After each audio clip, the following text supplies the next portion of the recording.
Fly over the Texas hill country and you might stumble across an unexpected sight.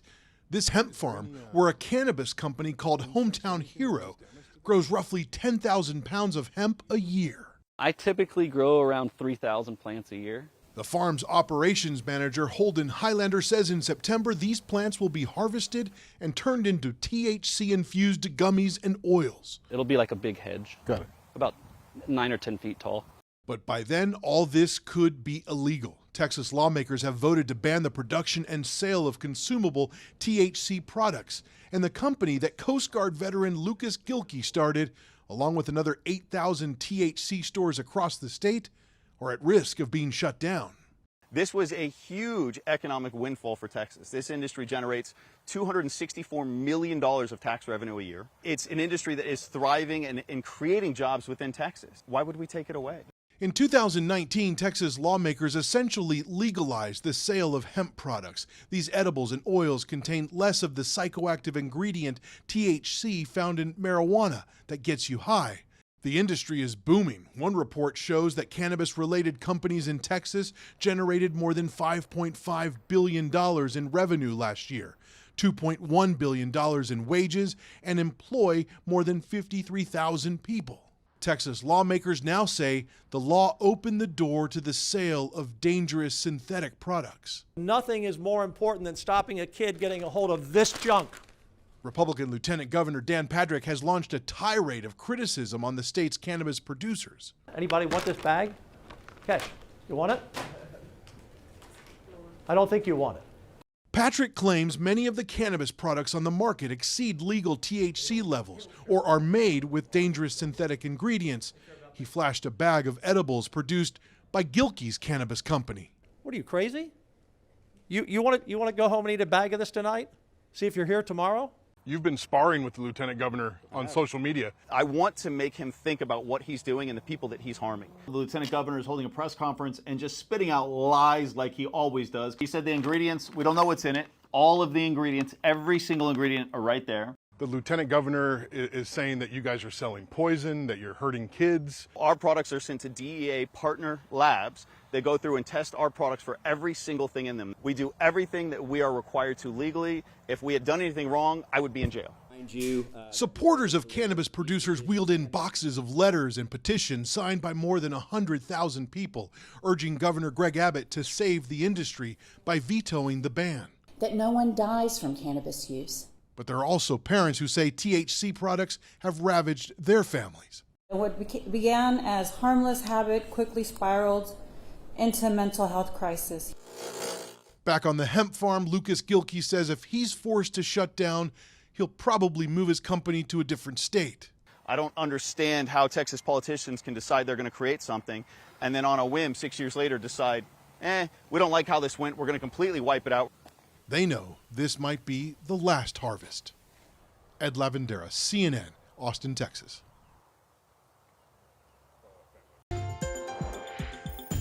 The House stands adjourned, sine die, pending the receipt of messages, signing of bills and resolutions, and completion of administrative tasks.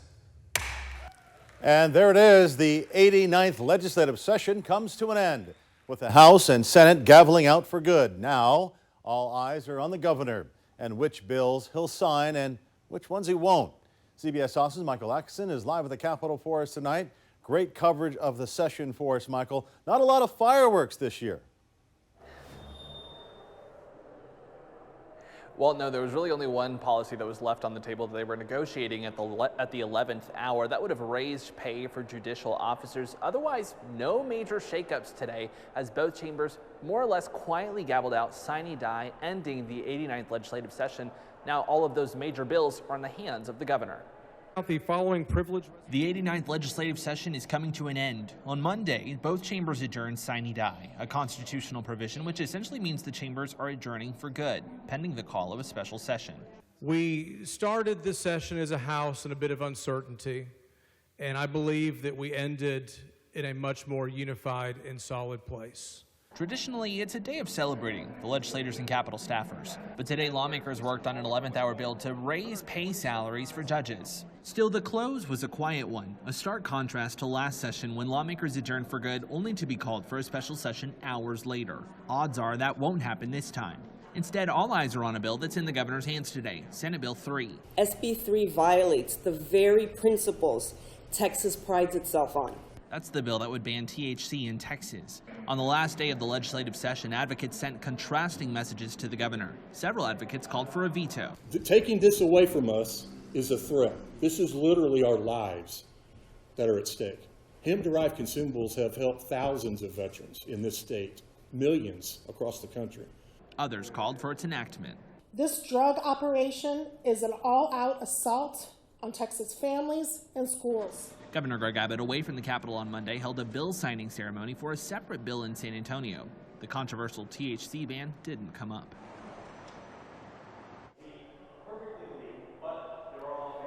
And as we reported, a special session at this point seems a little bit unlikely, but it's not outside the realm of possibilities. When it comes to bail reform, most of those bills made it all the way to the finish line, but a couple of them failed in the Texas House, so it's not entirely impossible that Governor Abbott may want lawmakers to come back, but at this point, that does not seem to be in the cards.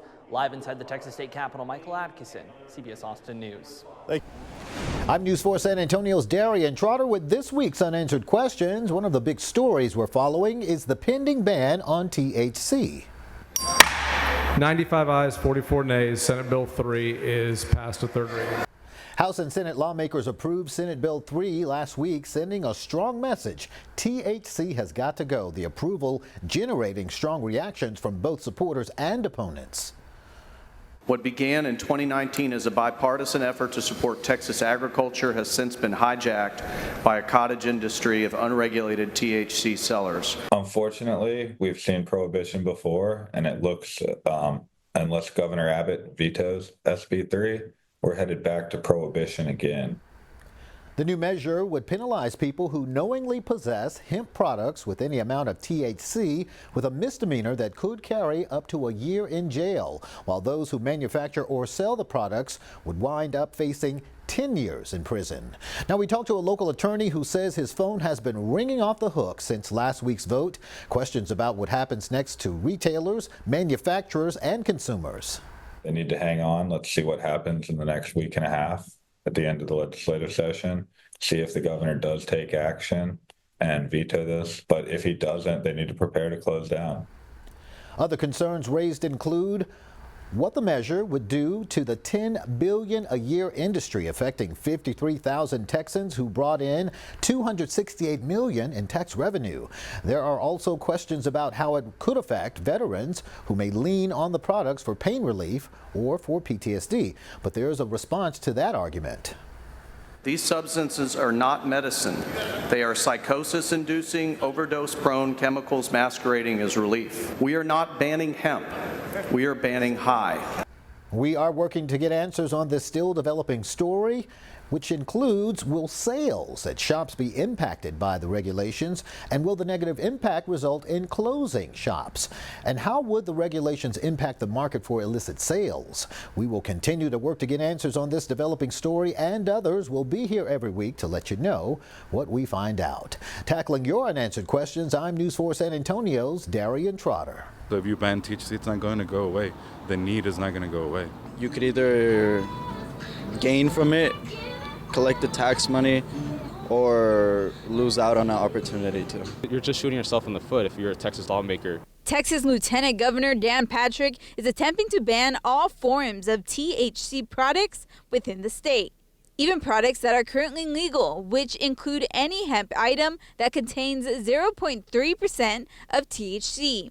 A move that may impact local businesses selling such items. We'd have to figure out a way to, I guess, just improvise, maybe not rebrand per se, but adapt. One business in West El Paso, whose owner wanted to remain anonymous, shared that if a ban were to happen, it would deeply impact his business. Probably 30% will go away immediately. Thousands of people here in El Paso buy my products, THC products, CBD products. And if I can't maintain profitability because 30% of my income is has gone, then everyone else that buys these CBD products are going to suffer. THC has been legal in Texas since 2019, but Lieutenant Governor Dan Patrick claims that retailers have been abusing the ability to sell and market THC products by increasing the limit of unsafe THC levels. In a statement, Patrick says in part, quote, dangerously, retailers exploited the agricultural law to sell life-threatening, unregulated forms of THC to the public and made them easily accessible. Stores not only sold to adults, but they targeted Texas children and exposed them to dangerous levels of THC.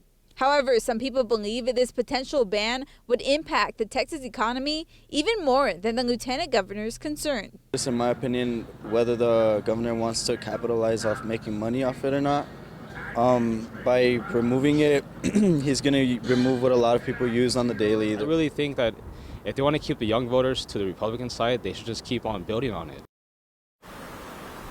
Well, Lieutenant Governor Patrick claims that this bill will pass within the Senate, both bipartisanly. However, he also hopes that the House will pass it and support the bill to become the new law. I'm live in West El Paso. Julia Spencer, KFOX 14 News at 9. Yeah, and so during our 5 o'clock newscast, we asked you to chime in on our poll and tell us if you agree with banning all THC products. Take a look. This is what the poll looks like right now. So 32% say yes, while 68% do not agree. You can still participate in the live poll. Just scan the QR code that you're seeing on your screen right now. You can also find this poll on our website, kfoxtv.com. In the state of Texas, the legal status of THC products like Delta 8, 9, and 10 is complex and it continues to evolve. Texas law categorizes all forms of THC, including Delta 8, as Schedule 1 controlled substances if they contain more than 0.3% Delta 9 THC or are derived from cannabis outside federal hemp definitions. This classification puts Delta 8 in the same category as substances like LSD and heroin under state law. In the state of Texas, traditional leaf marijuana is a misdemeanor offense, while possession of a THC vape is a felony. Now, if Senate Bill 3 passes banning all THC products here in Texas, there is a possibility that traffic to nearby New Mexico dispensaries could actually increase. New Mexico has already seen a significant portion of its cannabis sales attributed to Texans traveling across the state border to purchase legally available products. For example, towns like Sunland Park, New Mexico, located just minutes from El Paso, have seen cannabis sales boom, with much of the revenue coming from Texas residents seeking products they cannot legally obtain in their home state. We spoke with a dispensary manager in Las Cruces about this possible shift. So the wave is definitely something that's been fun, something that's been calculated as well. We expected to see a new amount of people starting to trickle in, which is really cool. However, transporting cannabis across state lines is illegal under federal law without a medical card.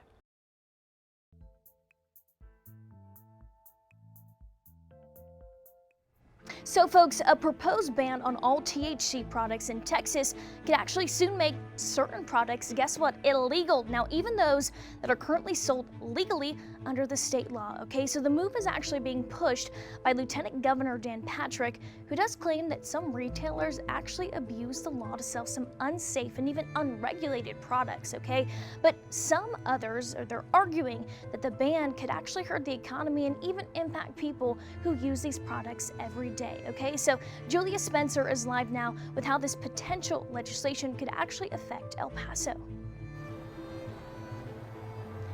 Hey Julia, okay, so what specific THC products are currently legal in Texas, and kind of explain to us how it would actually be proposed, this ban, and how it would impact their availability. Well, Nasaya, as of right now in Texas, there's some products that are legal here in the state. Now, Texas currently makes it legal where 0.3% of THC products are legal, and people could go out and buy them. Now, some of these products are recognized as Delta 8 or Delta 9. You might see them on some of those packaging, but that's what people could go out and buy today. But if that ban were to take place, then it won't be available anymore. So again, I know a big question on everybody's mind, right? What are going to be the economic implications, though, of a potential THC ban for businesses right here in the borderland?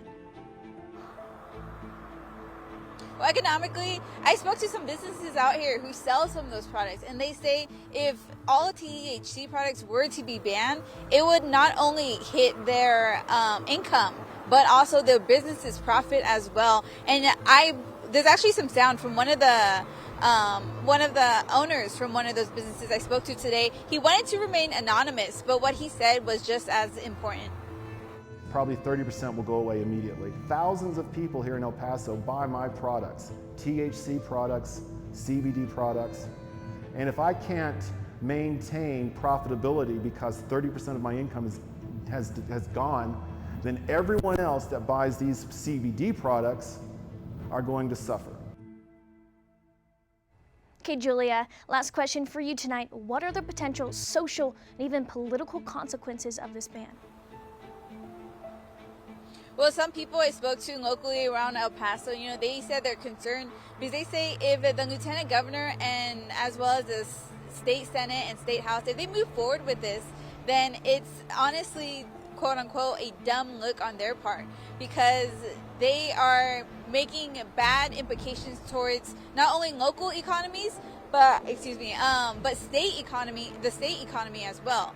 This will impact those businesses, this will impact the consumer, not as well as people's health conditions, which they use these products for, and just business owners overall. You can take a listen to what some of those people had to say.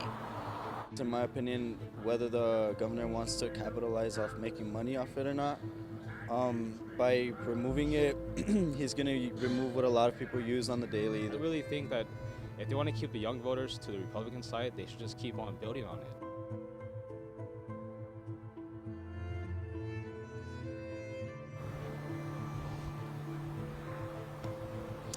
Well, the lieutenant governor, he is hoping that this law does pass through the state senate and the state house, and he has a couple months for this ban to potentially become the law here in Texas. But if that does happen, we'll be sure to keep you updated.